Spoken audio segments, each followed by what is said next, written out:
Welcome to Influential Sports, and today I'm going to be giving my NBA Finals preview. And today is June 3rd, and the finals take place in 3 days on June 6th. I just start with a recap of how both the Mavericks and Celtics got here. The Mavericks, first round, they played the Clippers, beat them in 6. Kawhi only played 2 games after that series. But the Mavericks, they outplayed the Clippers. I had, and I predicted the Mavericks and Celtics to get to the finals. But I just had the Nuggets and Knicks in the finals instead of the Timberwolves and Pacers. But yeah, the Mavericks, they took care of business in round one. Eliminated a good Clippers team. Because aside from Kawhi, everybody else is pretty healthy. And then in the second round, they beat the number one seed, OKC Thunder. Gafford and Lively, they were amazing throughout the playoffs so far. And I had a feeling Chet would struggle with that, and he did. So Chet definitely need to add some muscle, but he struggled with being guarded by Gafford and Derek Lively, who were really good defenders. Then you get to the conference finals, and this was the Mavericks' easiest series. They won it 4-1. None of the games were really, well, the games were close, but Dallas kept pulling away in the end. They lost game 4, and they was able to win game 5. And the reason the Timberwolves lost is because they ran into a team who could match their depth. In the first round, they swept the Suns, who had no bench. It's Kevin Durant, Bradley Beal, Devin Booker, Grayson Allen, who he got hurt in the series, and that's pretty much it. If you want to count Nurkic too, because he starts, but he didn't really make an impact. But the Timberwolves, they were a deep team, which is the reason for them being a 3 seed. And then, but they swept the Suns, who had no depth. The Nuggets, they were a 2 seed because they still had one of the best starting fives in the league, but the bench was a lot worse from what it was last year. And the Timberwolves were able to win in 7 because they came back to bite them in the end.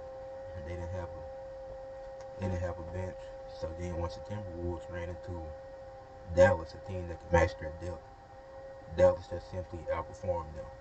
With all this hype around Anthony Edwards, then he didn't do much until the last 2 games of this series. I know there's a lot with the Timberwolves in this series. Rudy Gobert, he didn't. Rudy Gobert played really good defense in this first round against the Suns, and he was still decent in the second round against the Nuggets.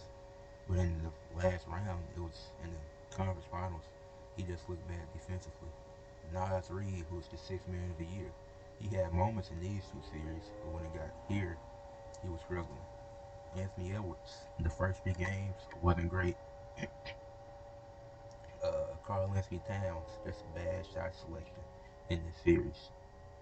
And then Gafford and Lively, they won the rebounding battle against Rudy Gobert and Cat. And you see, Dallas had a tough path. They never had home court advantage and still don't.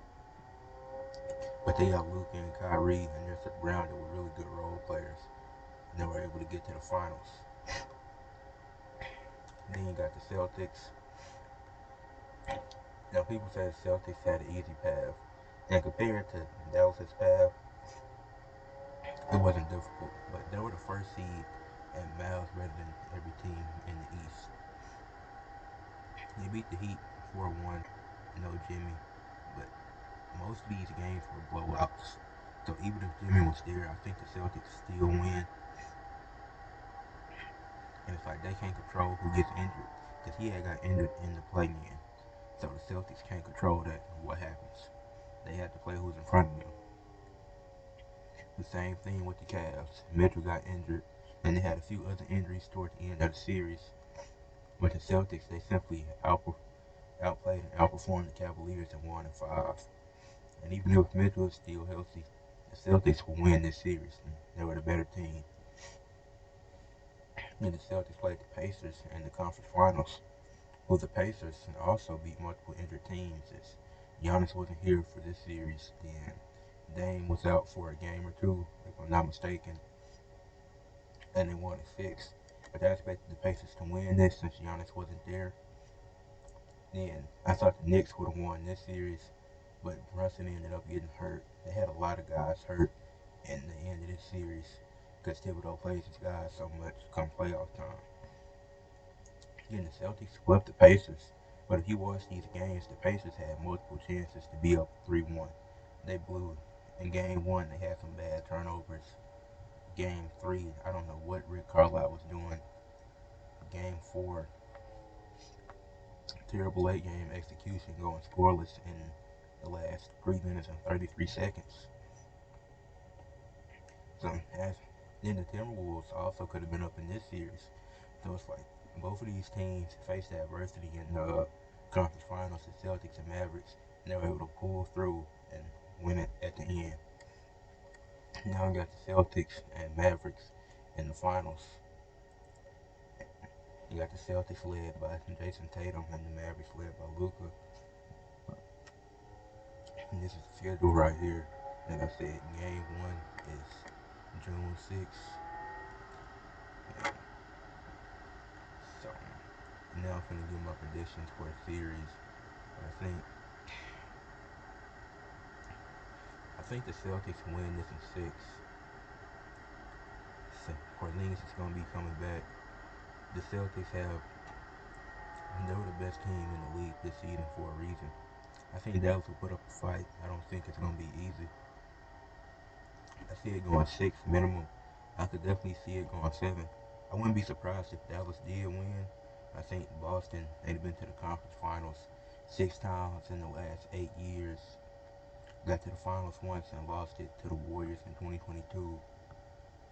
The Mavericks had lost in the conference finals that year. That was the last time they went there to the conference finals, and they lost to the Warriors.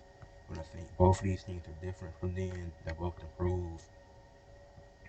But I think they have an equal amount of depth. But you got the Celtics with Jason Tatum and Jaylen Brown. I think for the Celtics to win this series, Jason Tatum has to be great, and he's he's been good this playoffs. And there's really no stopping Luka, so it's like you just gonna have to accept that and try to stop everybody else. You're not gonna want to. One thing the Celtics want to avoid is Lively and Gafford getting them lobs, and Derrick Jones Jr. and P.J. Washington. Because once them four get them lobs and start going, it's hard to stop them. Because both of these teams have really good role players. Derek White, Drew Holiday, both all defensive guards. They'll probably be on Kyrie. Jason Tatum will probably be on Luka. But they're gonna switch it up. They definitely gonna switch it up and have different matchups. And yeah, this the Celtics. They went to the finals in 2022, lost to the Warriors, and lost in the conference finals last year. Back in the finals again, got some more experience. Dallas, this is their first time in the finals since 2011, where they had won it.